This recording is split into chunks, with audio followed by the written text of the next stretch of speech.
Bismillahirrahmanirrahim. Assalamualaikum warahmatullahi wabarakatuh. Salam sejahtera kepada semua player Facebook Malaysia Gazette yang menonton kami ketika ini. Seperti biasa, Skop MG akan bersiaran juga di platform ataupun platform digital lain seperti di YouTube kami, juga di portal kami www.malaysiagazette.com, memaparkan secara langsung Skop MG malam ini. Wow.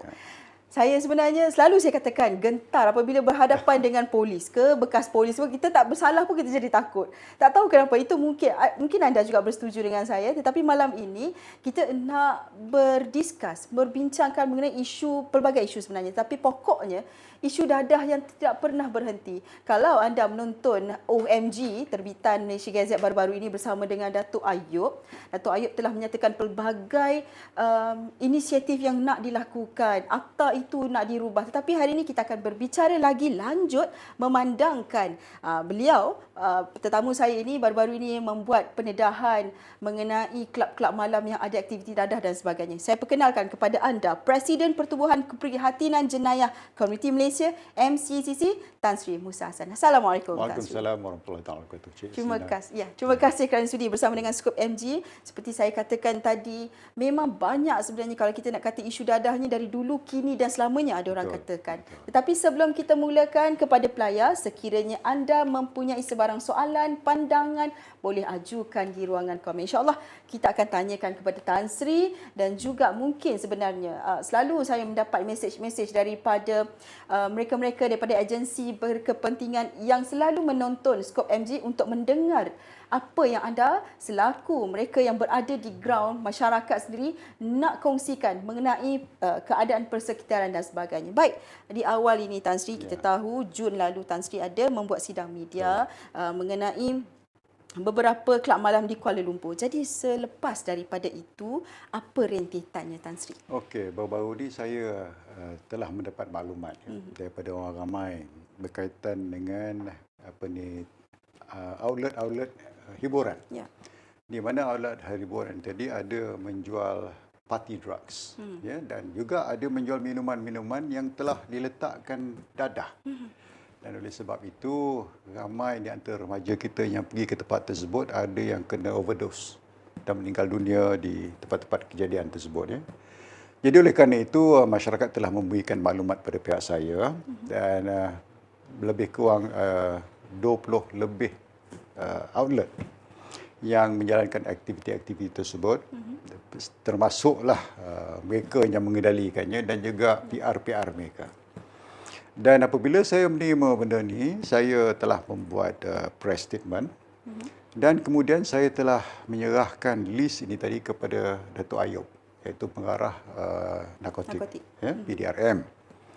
Dan saya melihat selepas saya memberi list ini tadi kepada Datuk Ayub, dan saya lihat banyak outlet-outlet ini ditutup. Okay. Jadi maknanya kalau ada outlet ditutup, maknanya benda maklumat yang stigma ni betul lah. Ya, dan mereka ni tadi gentar di mana pihak polis akan mengambil tindakan. Baru-baru ni Datuk Ayub ada memberi saya laporan tindakan yang telah diambil, ya. Dan tindakan yang telah diambil, kita dapati bahawa di atas list-list yang kita beri tadi, sebanyak 25 pusat hiburan telah diperiksa. Jumlah yang diperiksa, orang yang diperiksa 1,211. Ya. Lelaki 870 orang, perempuan 341 orang. Yang positif 240 orang. Wow. Itu positif, ya. Dan lelaki 195, wanita 45 orang. Rampasan dadah serbuk MDMA, iaitu 486.34 gram. Kemudian ketamine pil 36.82 gram. Yeah. Pil ekstasi 8.26 gram.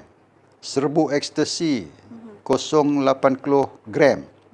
Kapsul serbuk ekstasi 4.20 gram. Pil erimin 4.32 gram. Syabu 0.60 gram dan kokain 1.46 gram. Dan mereka ini tindakan diambil di bawah Seksyen 39B, dia di bawah Seksyen 12.2, Seksyen 15.1A dan juga Seksyen 41B. Ya. Dan mereka telah menangkap 3 orang doktor in Doktor. bracket. Mereka ni doktor lah, jual ubat kan. Jadi 3 orang doktor yang menjual dadah di tempat-tempat tersebut telah ditangkap. Dan sekarang ni pihak polis sedang menjalankan siasatan lagi lah. So itu tindakan yang terakhir. Saya ucapkan terima kasih lah pada Dato' Ayub kerana mengambil tindakan. Kerana kita tidak mahu remaja kita terlibat dengan perkara begini dan juga akan merosakkan mereka. Ya? Jadi ia sebagai satu masalah sosial. Kalau dulu dadah-dadah ni hanya melibatkan dadah seperti heroin, candu, morfin, ya, dan juga dadah dadah kokain ada sikit lah dulu. Tetapi dulu itu sebab Malaysia dulu kita telah pada tahun 1983 kita telah isytihar musuh nombor 1 adalah dadah. Ya, pada masa itu kita lihat banyak sindiket peredaran dadah di negara ini telah mengedar dadah sehingga keluar negara. Ya, sehingga keluar negara. Dan masa siasatan yang saya jalankan, saya dalam anti dadah lebih kurang saya dalam pasukan anti dadah iaitu intelligence dan operasi lebih kurang 12 tahun. Ya, dan saya dapat banyak maklumat di luar negara yang memberikan maklumat tentang rakyat Malaysia yang terlibat dengan pengedaran dadah di luar negara, iaitu di Holland, di Australia, ya, dan juga di Britain, ya. Dan ini akan memalukan negara kita kerana orang kita sendiri terlibat. Ya. Dan dari tempoh 1976 sehingga tahun 1983 lebih kurang 20 pengedar dadah telah diambil tindakan dan dihukum gantung. Itu dulu. Ya. Tapi sekarang dadah lain. Dadah dia pula adalah dadah party drugs. Lagi senang dibuat. Okey. Jadi party drug ni ialah dia selalu jual untuk goyang kepala dan macam-macam lagi. Jadi kita perlu menentukan bahawa masyarakat kita, remaja-remaja kita tidak terlibat dengan ini. Kerana masa saya bertugas dulu pernah ibu bapa telefon saya mengatakan anak mereka tak balik rumah, ya, pergi tempat-tempat hiburan ni tadi sampai tak lupa ibu bapa. Jadi itu sebab saya dulu mengambil tindakan tegas terhadap penjualan dadah di pusat-pusat hiburan ni. Baik. Sebelum kita teruskan, ada pelayar ni tanya, boleh tak Tan Sri ceritakan sedikit peranan MCCC itu sendiri secara ringkas ni Tan Sri? MCCC ni adalah NGO yang saya wujudkan lebih kurang pada tahun lepas saya pencen lah. MCCC ni wujud pada tahun 2011 tak silap saya. Dan dia adalah satu NGO yang kita wujudkan untuk membantu masyarakat. Yes. Pasal kadang-kala polis ni tadi banyak sangat orang komplain. Jadi perlu ada satu NGO yang memberi penerangan kepada orang ramai tentang tugas-tugas polis, berkaitan dengan kerjasama dengan polis supaya mereka ni tadi menghormati polis. Ya, itu sebab saya menubuhkan MCCC. Dan yang keduanya untuk membantu mangsa-mangsa jenayah. Kadang-kala ada mangsa-mangsa jenayah yang datang jumpa kami, beritahu tentang masalah yang dia hadapi. Di mana siasatan kadang-kadang dibuat secara lewat. Jadi mereka tidak puas hati. Jadi daripada mereka pergi ke surat khabar dan beritahu macam-macam, imej polis akan rosak. Jadi dia datang komplain kat saya dululah. Jadi saya akan cuba tengok macam mana kita boleh bantu dia supaya tindakan polis itu dapat diselesaikan dengan betul, dengan cepat. Baik. Ada juga pelayar ni bila apa-apa dah nakal dah, dia kata baik lapor terus kepada polis. Dan kenapa MCCC nak buat kerja polis? Saya tak buat kerja polis, saya bekas polis. Jadi bila bekas polis, saya tahu macam mana cara polis bekerja. Okey. Jadi saya hanya menerima apa-apa komplain daripada masyarakat agar benda ni tadi dapat diperbetulkan ataupun dijalankan dengan baik. InsyaAllah. Supaya imej polis itu tidak tercalar. Itu sebab saya ingin membantu pasukan polis juga. Kerana kadang-kadang saya terima maklumat berkaitan dengan aktiviti haram, di mana saya salurkan pada pihak polis. Jadi kita bekerjasama dengan pihak polis. Kan? Kerana polis memerlukan maklumat daripada orang ramai. Kadang-kadang orang ramai takut nak jumpa polis. Betul. Itu sebenarnya. Kan? Sebab sekarang ni kata mereka takut nak buat aduan kerana takut mereka pula yang disiasat. Itu dia. Itu dia. Ya. Jadi saya dulu, masa saya bertugas dulu, Nombor telefon saya serah kepada masyarakat. Masyarakat satu Malaysia tahu nombor telefon saya. Itu sebab banyak orang masyarakat serah maklumat dekat saya. Supaya saya tahu apa pergolakan yang berlaku dalam masyarakat. Ya. Baik, terbaik Tan Sri Musa, polis hingga akhirnya. Dah pencen pun masih lagi semangat berkobar-kobar. Ya, betul. Kita sayang kita punya organisasi. Jadi sebenarnya MCCC ini berperanan menjadi benteng jugalah. Kalau mereka ni nak tadi kata nak komplain dan sebagainya, ini sebenarnya boleh komplain kat kita. Banyak komplain dah diterima. Banyak komplain. Banyak komplain. Apa antara komplain tu Tan Sri? Nombor satu komplain yang diterima berkaitan dengan kes-kes commercial crime. Okay. Kadang-kadang kes commercial crime ni kadang-kadang susah nak menyiasat kerana benda dah berlaku lama. Jadi pihak polis memerlukan dapatkan dokumen-dokumen tertentu. Jadi makan masa panjang. Jadi kadang-kadang apabila terlampau masa panjang sangat, dia lihat tidak ada tindakan, dia kata polis tak buat apa-apa. Timbullah tumahan. Apakah polis ni tadi terlibat rasuah lah, macam-macam. Ya. Jadi kita tak mau yang tu. Jadi jangan komplain kat saya dan saya tanyalah kes tu macam mana cerita kes ni. Kan adakah tindakan diambil? Kan kalau banyak perkara yang belum dibuat lagi, kita bantu tengok macam mana kita boleh bantu pihak polis untuk mendapatkan keterangan-keterangan tersebut. Sebenarnya peranan dan tanggungjawab MCCC ini orang kata sebagai penghubung jugalah. Kan kadang-kadang orang tak faham kenapa kes tu dan sebagainya. Baik, baru-baru ini Temu Bual Malaysia Gazette bersama dengan Datuk Ayub Han. Datuk Ayub Han ada menyatakan bahawa isu dadah ni sudah 39 tahun sebenarnya Tan Sri dan semakin membarah. Ini statement kenyataan daripada beliau. Komen Tan Sri.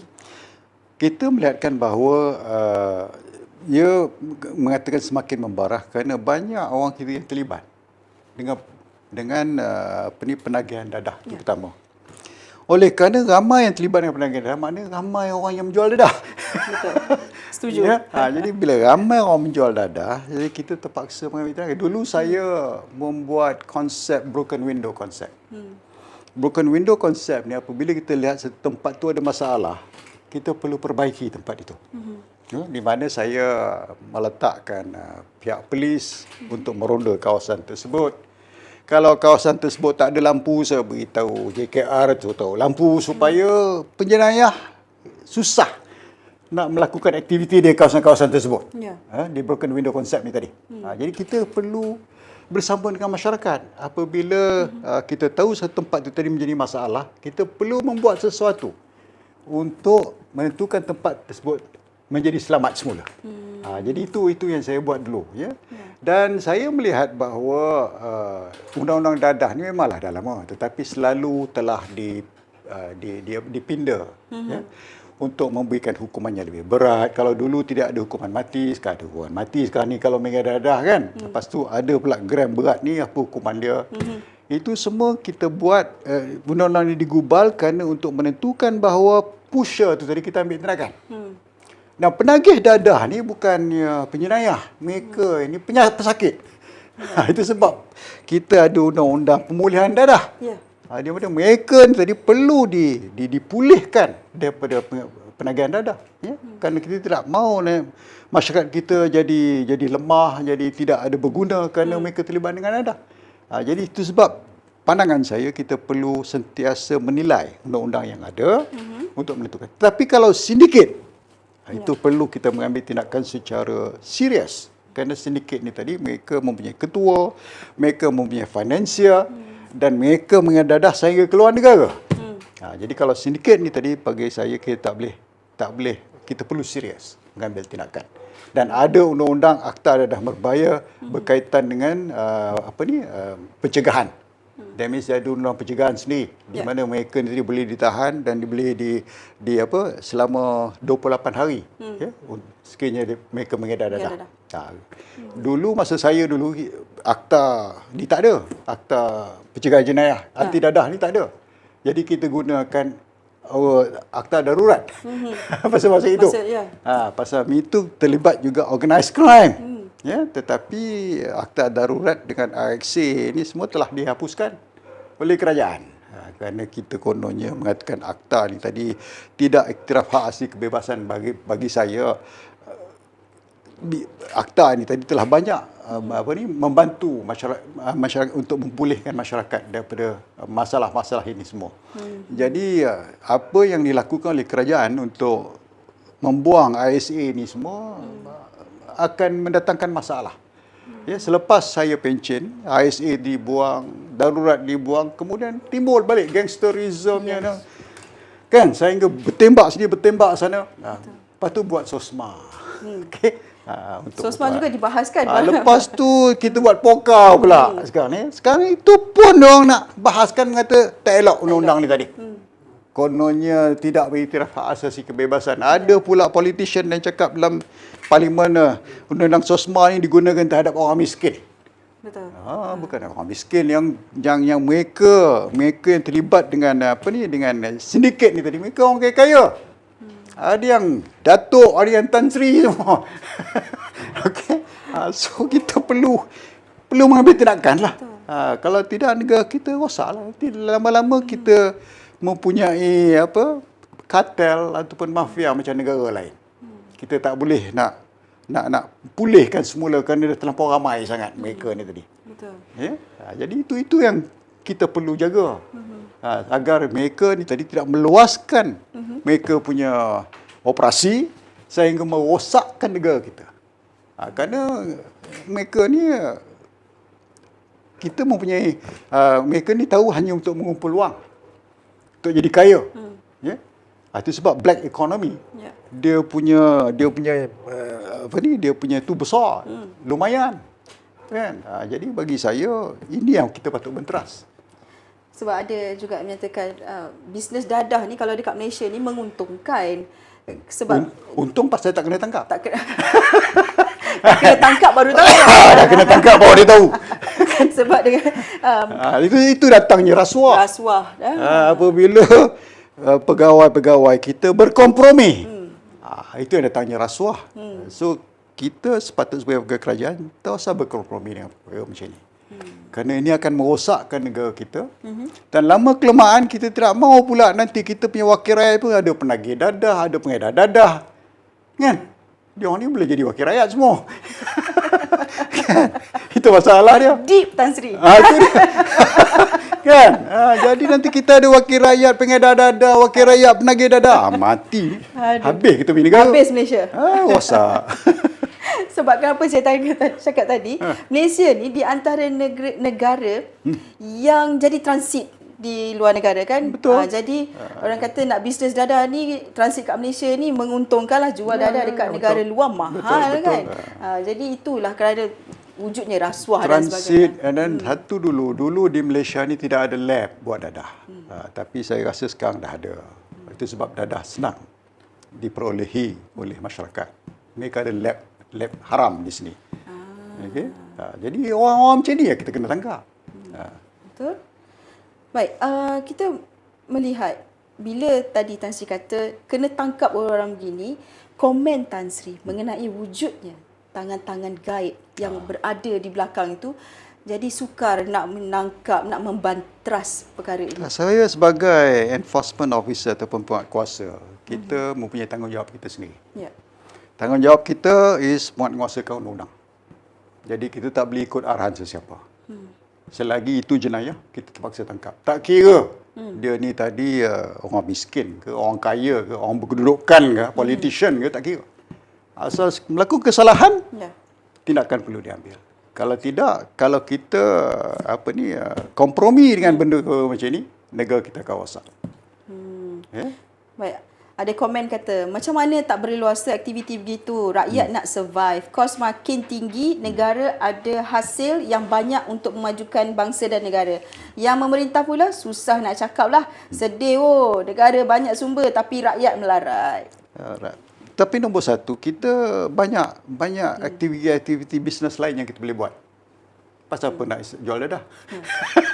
Kan? Cepat kaya ke Tan Sri? Tak tahu. Itu sebab saya masa dulu apabila kita tangkap dadah, saya tidak sebut jumlah harga dadah tersebut. Ini apabila kita sebut 1 kilo dadah, dia punya jumlah yang kita rampas, jumlah dadah tu tadi, harga dadah tu tadi beratus ribu. Ya. Ini menarik orang nak masuk bisnes tu. boleh kaya cepat. Patut kita tak perlu sebut harga dia. Okey. Saya dulu, masa saya cang hati dadah dulu, saya tak sebut harga. Saya hanya tangkap berapa banyak dadah. Kemudian dadah ni tadi apabila banyak ni, berapa penagih yang dia boleh, yang akan terlibat dengan dadah tersebut. Okey. Kita tak sebut harga dadah. Pasal kita tidak mahu orang seronok dengan dengar harga dadah, dia nak jadi kaya. Zaman sekarang ni pula zaman yang pasal kita orang rasa sekarang dia anggap macam ni, tak kena tangkap, nasib lah. Tak kena tangkap, kita kaya. Kena tangkap baru masuk jail kita. Ya. Kadang-kadang dah tangkap tu pun mereka ada lagi mungkinlah yang nak membantu lah dan sebagainya. Jadi tangan-tangan gaib ni kita tak boleh kompromi dengan mereka. Saya dulu kalau ada orang telefon, ini saudara saya kata minta maaf lah. Ambil lawyer lah lawan. Okey. Baik. Bagaimana agaknya Tan Sri membayangkan Malaysia dalam 5 tahun lagi, memandangkan bila kita katakan isu dadah ni daripada dulu, kini dan selamanya ni, operasi usaha banteras itu terlalu banyak, tetapi bagaimana pandangan Tan Sri? Vision tengok 5 tahun kita boleh perbetulkan balik, insya-Allah. Pertama, kita kena perbetulkan akhlak remaja kita. Itu penting. Ya. Okey. Sekarang ni kita tengok remaja kita, dia tak takut pada sesiapa. Tak takut pada ibu bapa, tak takut pada penguatkuasa. Dan mereka ni tadi seolah-olah mereka mempunyai semua hak untuk melakukan apa saja. Jadi itu satu perkara yang boleh merosakkan keadaan. Jadi kalau dulu kita lihat, kan, ibu bapa lah main peranan yang penting untuk menjaga anak-anak supaya tak terlibat dengan perkara ni. Kan? Tapi sekarang ibu bapa sibuk. Dia suruh sekolah pula jaga akhlak anak dia. Kita dulu depan ayah kita tak berani nak menjawab. Kan, ayah kita hantar kita pergi sekolah, dia bagi rotan kat cikgu. Betul. Dia kata kalau anak saya jahat, rotan dah. Jangan keluar darah, cukup dia kata. Kan? Tapi sekarang dah tak boleh. Sekarang ni ada undang-undang akta kanak-kanak. Di mana tak boleh sebat lah. Anak boleh su bapak, mak bapak kalau dia kena dera. Ini masalah lah. Itu sebab akhlak mereka ni tadi diperbetulkan. Dan yang kedua, kita perlu mengajar balik civic consciousness di sekolah-sekolah. Dulu saya belajar civic. Kita menghormati orang tua, menghormati bangsa lain, menghormati agama lain. Sekarang tak ada. Kalau tengok WhatsApp ke tengok social media, kata macam-macam, menghina agama ni biasa dah. Betul. Jadi akhlak apa kita ni? Kan, adakah kita nak wujudkan satu masyarakat yang tidak mempunyai akhlak? Kemudian apa orang buat semua tak betul. Dia seorang je betul. Itu tak betul lagi, kan? So we have to be realistic here untuk kita menentukan bahawa muda-mudi kita ni dididik dengan betul. Termasuklah guru-guru agama dan macam-macam lagi. Tan Sri menyebut mengenai sekarang ni kan remaja tak takut macam-macam. Kita lihat juga baru-baru ini isu penghinaan dan sebagainya semakin berleluasa lagi-lagi dengan menggunakan media sosial. Dari satu sudut betul akhlak itu. Pandangan Tan Sri terhadap mereka ini yang ada pihak lain yang sudi membantu. Apakah sebenarnya erti kebebasan dan wujudnya mungkin satu organisasi ataupun NGO yang boleh sebenarnya menenggelamkan ataupun membunuh masyarakat kita? Dulu kita takut penjajah menjajah negara kita. Tapi sekarang saya takut penjajah menjajah minda orang kita. Okey, minda mudi-mudi kita dah dijajah. Semua perkara yang liberal, pada dia okey, tak ada masalah. Kalau saya nak melakukan apa-apa, itu hak saya. Kan? Kalau saya kena tangkap banyak orang kena tangkap berzina, itu kesalahan individu. Pasal apa nak tertangkap dia orang? Itu hak dia orang untuk berzina. Ada orang cakap begitu. Jadi maknanya di sini the liberal type of minda telah dijajah kepada anak-anak muda kita. Itu sebab mereka tidak menghormati agama. Mereka akan melakukan apa saja mengikut nafsu mereka. Dan mereka tidak akan dengar nasihat-nasihat guru agama ni. Dia kata guru agama ni pun lebih kurang sama juga, dia kata. Dia pun merogol kat anak murid dia. Ini masalah. Tapi betul juga ada dia berlaku, kan? Wujud. Jadi itulah, setiap pihak kena perbetulkan. Itu dia. Apakah di sini masalah kita adalah dasar dan polisi kita yang sentiasa berubah-ubah, sentiasa terlalu longgar menyebabkan perkara ini berlaku? Tak, bagi saya is education policy. Education policy kita banyak ke-individualization.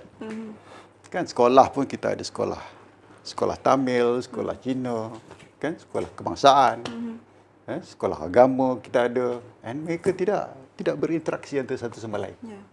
Dan kita tidak mengajar sejarah kepada anak-anak murid kita.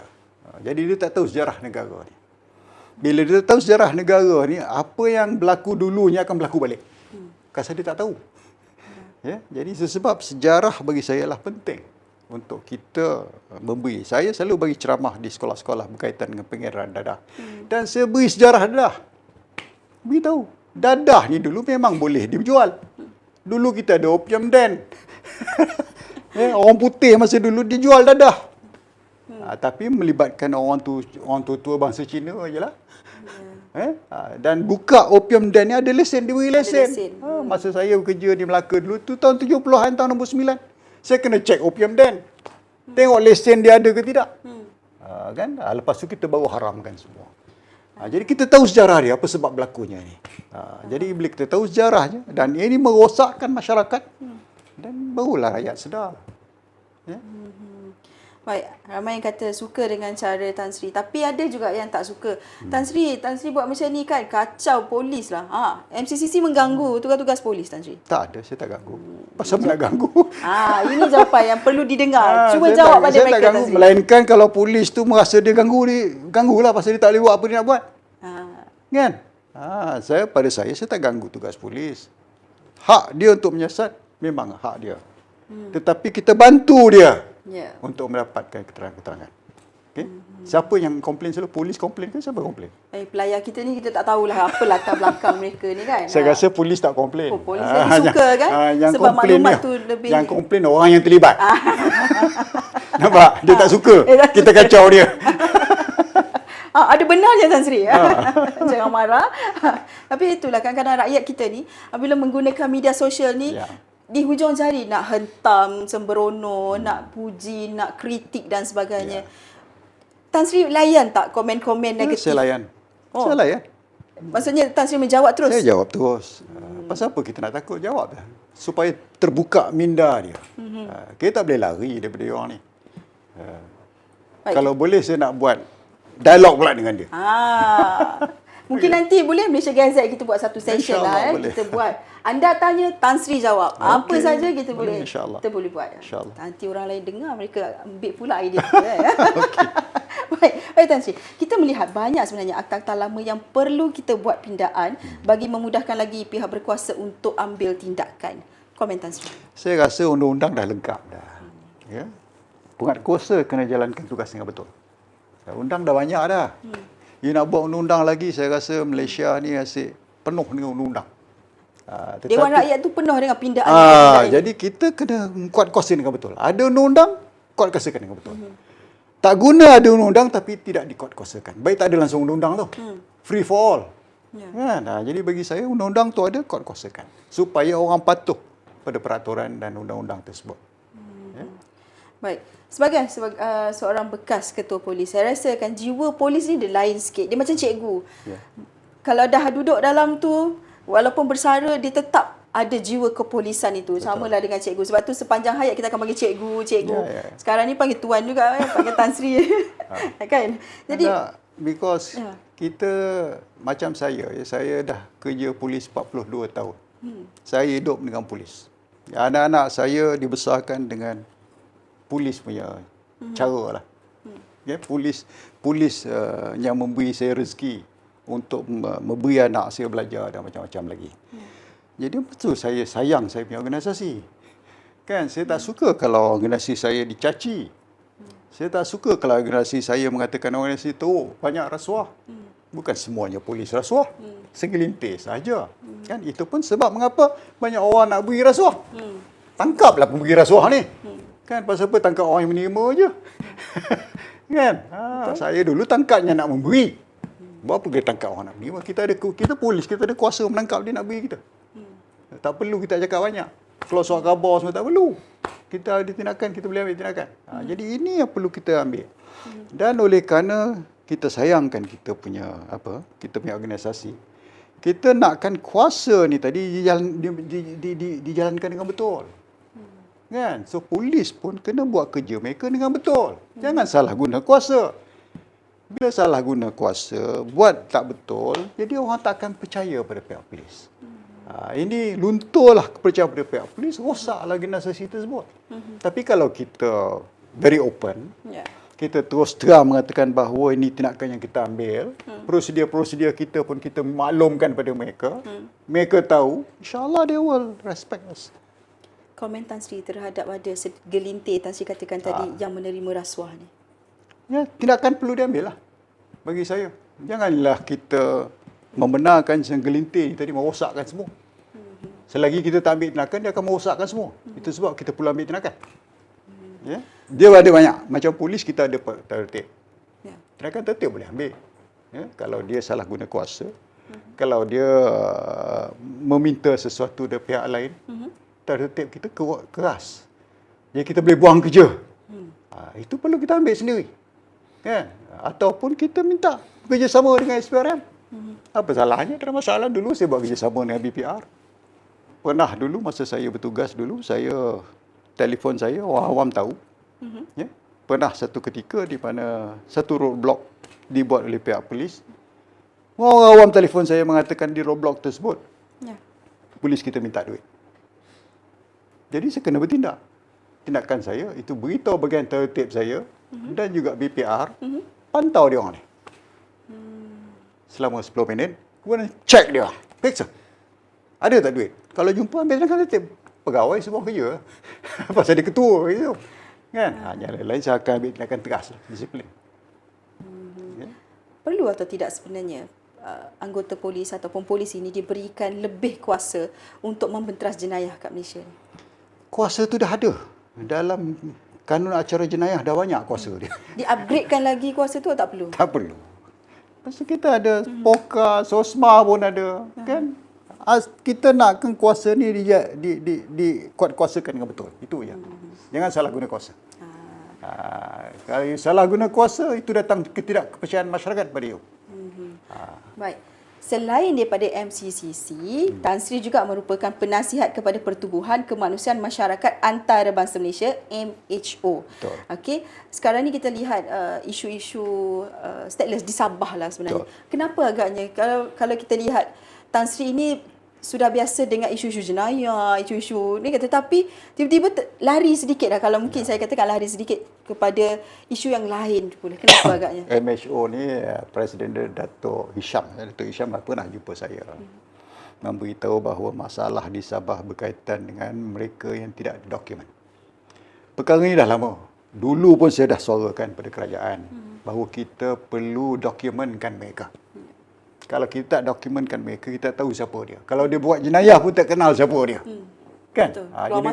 Jadi oleh kerana itu, saya bersama memberi nasihat pada Dato' saya setuju that we should give a document. Bukan nak bagi dia kewarganegaraan, tidak. Dokumen. Kita tahu siapa dia. Ambil cap jari dia. Kalau dia melakukan jenayah, kita boleh kesan dia. Itu aja yang kita nak. Kan? Jadi bagi saya, okey. Itu sebab berlaku macam-macam masa dulu. Datu lah, kes disempurna lah, pergi rompak bank. Kan? Itu masalah kita lah. Setakat ni macam mana? Alhamdulillah, setakat ni kita dah identify seberapa ramai orang yang tidak ada dokumen di Sabah. Dan pihak MHO telah memberi nasihat kepada kerajaan negeri Sabah untuk mereka didokumenkan supaya mereka ni tadi boleh ditrace. Itu dia. Ya. Dan baru-baru ni saya rasa MHO ada pergi ke Sabah di mana satu kampung tu tadi kerajaan nak ambil tanah dia. Tapi tak diganti lah. Dah ambil tak ganti pula. So dia nak pergi mana? Pergi mana tu? Tak tahulah. Itu masalah dia. Kan? Jadi kita mewujudkan masalah. Bukan kita solve problem. Kita mewujudkan problem. Itu sebab kita kena solve problem. Kalau orang tu dah lama duduk situ, walaupun dia tak ada dokumen, dia masih duduk di negara kita. Kita nak hantar balik, negara luar tak mau terima. Pasal dia dah lama duduk sini. So, kita terpaksa lah kena jaga dia. Kan? Baik. Saya rasa keberadaan Tan Sri itu nanti boleh memudahkan lagi. InsyaAllah, insyaAllah. Pasal kita nakkan supaya mereka ni tadi didokumentkan supaya kita senang trace mereka. Mereka ni kalau tak ada dokumen, bagi saya ini adalah satu masalah keselamatan negara. Ya? Tambah lagi satu. Kalau mereka ni tadi hidup dalam negara kita, diberi kesusahan, dia akan berkawan dengan musuh-musuh kita. Okey. Lama-kelamaan, kita pun tak tahu siapa musuh, siapa orang kita. Betul. Ya. Tiba saya terbayang sebenarnya apa yang berlaku di Lahad Datu 2013 itu betul. mungkin boleh berlaku lagi sekiranya perkara ini tak ditangani jadi dengan itu baik. yang saya takut. Itu yang saya takut. Kerana kita tak tahu dia siapa. Ya. Kan? Dia boleh jadi musuh kita kalau kita tak jaga dia dengan betul. Itu sebab saya recommend pada kerajaan, mensyur pada kerajaan, mereka perlu diberi dokumen. Ya. Setakat ini perkara itu sudah berapa peratus sudah pun didengari oleh pihak kerajaan sebenarnya? Sudah didengari. Sekarang ni MHO yang mempunyai dia orang punya Tim. dia orang punya apa? Dia orang punya butir-butir. Ya. Because kebanyakan MHO ni lawyer. So MHO ni tadi lawyer-lawyer ni tadi kadang membantu mereka. Kerana kadang-kadang mereka ni menjadi mangsa kepada penguatkuasa juga. Kan? Setiap kali kena tangkap, lepas tu minta rasuah, dia nak hidup macam mana? Jadi kita kena elakkan perkara tu selain daripada dia membenci pada kerajaan. Kalau dia dah benci pada kerajaan, dia bersebahat dengan kita punya musuh, kita lah susah. Kan? Tan Sri banyak juga bila saya tanya ataupun buat sesi skop MG ini, rata-rata menyatakan kerajaan ini gagal, kerajaan ini gagal. Komen Tan Sri? Saya rasa kerajaan tak gagal, melainkan rakyat sendiri nak menggagalkan dia. Okey. Kerajaan dulu pun gagal juga. Itu pasal Perdana Menteri berhenti. Kan? Jadi kalau tak gagal, dia tak berhentilah. Kan? Jadi bagi saya, janganlah kita asyik mengatakan kerajaan gagal. Apa telah you lakukan untuk membetulkan keadaan? Daripada kita asyik cakap kerajaan gagal ni, gagal tu gagal, semuanya gagal. Tak ada yang tak gagal. Lama-lama Malaysia ni gagal semua. Kan? Negative thinking. Tak ada positive thinking. If politicians ada negative thinking, habislah rosaklah negara kita. Ya? Tan Sri sebut mengenai politician. Rata-rata dekat Malaysia ni kan dikaitkan dengan politician. Apa sahajalah. Komen Tan Sri. Well, komen saya senang je. Politician ada di peranan. Kita perlukan politician juga. Bukan tak perlu, tetapi kena cari orang yang betul-betul lah. Okey? Untuk menjadi pemimpin. Kan? Jadi kerana politician ni dia buat policy. Policy ni tadi perlu dijalankan untuk menentukan kesejahteraan negara kita. Tapi kalau policy ni tak betul semua, dan salah mereka lah. Kerana mereka tidak berfikir, tidak ada research untuk membuat satu policy. Kan? Jadi bagi saya, kita memerlukan antara satu sama lain. Satu. Yang kedua, politician ni dia keluar policy saja. Janganlah mengarah pula kerajaan benda-benda yang tak betul. Okey. Jangan mengarah perkara kerajaan. Perkara kerajaan ni dia hanya cuba untuk menjalankan polisi yang dikeluarkan oleh. Saya dulu kalau polisi tak betul, saya beritahu pada menteri. Polisi tak betul, tak boleh buat. Kita kena betulkan balik. Kita kena bercakap. Because we are the one yang nak menjalankan tugas. Kan? Bukan dia orang. Dia orang tahu buat polisi je. Jadi bila polisi ni tadi tak betul, kita kena perbetulkan. Dan beritahu ni tak betul, kita ubah. Supaya keadaan negara ni tadi elok. Saya teringat sebenarnya kenyataan daripada Tan Sri ketika mula-mula dulu apabila Tun Abdullah Ahmad Badawi menawarkan, memberi tawaran untuk menjadi ketua polis. Tan Sri ada memberikan dua perkara kepada syarat ya. Saya beri syarat. Saya baik lagi perkara, Tan Sri kata syarat terus. Saya tak mau terima jadi ketua polis negara. Ini kerja berat. Kan? Dan saya kata banyak orang lain pandai lagi daripada saya. Tapi masa itu Tun beritahu bahawa saya telah menjalankan tugas yang baik di Johor kerana saya membersihkan Johor, ya. Dan dia nak saya cubalah untuk membetulkan polis. Jadi saya kata insya-Allah boleh kalau you percaya saya, tapi saya ada dua syarat. Syaratnya nombor satu, dengar nasihat saya. Itu syarat pertama. Syarat kedua, sokong apa saya nak buat. Kalau itu syarat itu tak boleh beri pada saya minta maaf. Saya tak mau jadi ketua polis negara. Akhirnya syarat itu diterima. Ya. Bagaimana Tan Sri membawa Malaysia, isu-isu keselamatan, isu dadah itu membawa kepada satu perkara yang sebenarnya meletakkan satu benchmark yang tinggi ketika itu, sehinggalah ke hari ini nak capai itu sangat mudah. Kerana sangat susah sebenarnya. Saya sebenarnya buat banyak hubungan kerjasama dengan Interpol. Ya, saya membuat hubungan kerjasama dengan FBI. Dan saya mewujudkan ASEAN-Nepal di Malaysia. Kerana saya berada mesyuarat Interpol yang saya hadir semasa itu di St. Petersburg. Saya minta kebenaran daripada Interpol untuk mewujudkan ASEAN-Nepal di mana senang untuk saya share maklumat-maklumat risikan dengan negara-negara ASEAN. Ya. Jadi semua wakil-wakil polis ASEAN ada di Bukit Aman. Setiap negeri ada satu wakil di Bukit Aman. Jadi senang kalau kita nak ada jenayah ke apa, kita hanya beritahu wakil kita, dia akan hubungi. Dia punya counterpart dekat sana untuk mengambil tindakan. Itu tujuan saya lah. Itu sebab sampai sekarang ASEAN-Nepal tu wujud. Ya. Baik. Persoalan paling besar sejak dulu, macam mana ada dadah dalam Malaysia tu lah. Tan Sri katakan tadi, kat Malaysia ni dah ada orang buat lab dah, Tan Sri kan. Jadi lebih mudah lah. Ramai kadang-kadang kita ni selalu macam saya sebenarnya geram pun ada kadang-kadang kita ni rakyat Malaysia ni terlalu negative thinking kepada lagi-lagi kepada pihak berkuasa, polis dan sebagainya kan. Tugas kita sebenarnya adalah untuk membantu, dan ada MCCC ini untuk mendekatkan lagi kalau kita rasa kita tak tahu nak buat apa kan, Tan Sri kan. Jadi kepada anda, gunakanlah media sosial ini dengan sebaik-baiknya, berhemah-hemahnya kan. Kadang-kadang kita tak tahu apa yang berlaku di sebalik tu. Harapan Tan Sri melihat isu keselamatan khususnya di Malaysia ini bagaimana? Harapan saya kerajaan perlu menentukan bahawa isu-isu keselamatan ni tadi diambil beratlah. Ya. Terutama sekali kalau kita lihat undang-undang yang memberikan kuasa untuk polis menyiasat dengan lebih. Contohnya kalau ia melibatkan kartel atau melibatkan sindiket, undang-undang sebagai SOSMA, sebagai POKA perlu ada. Kerana pihak polis memerlukan masa yang panjang untuk siasat. Betul. Kan? Kita nakkan dokumen, kita nak tahu siapa connection maker dengan orang mana.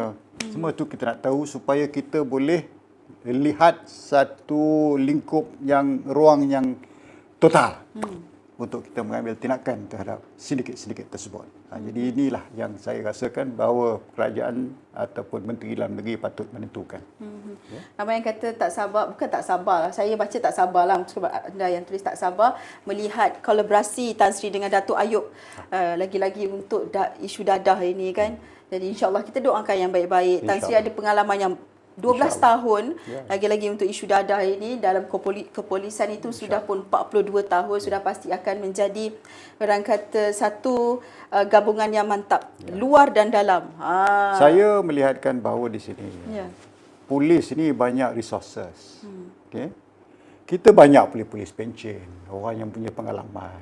IGP pencen pun ada hidup lagi.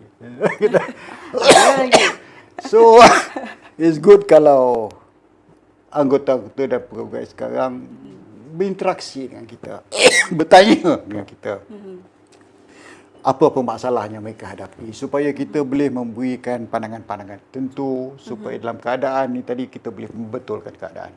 Itu penting bagi saya.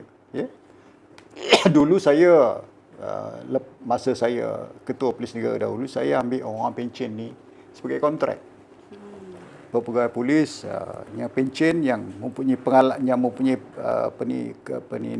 skill tertentu, saya wujudkan mereka menjadi pensyarah di maktab.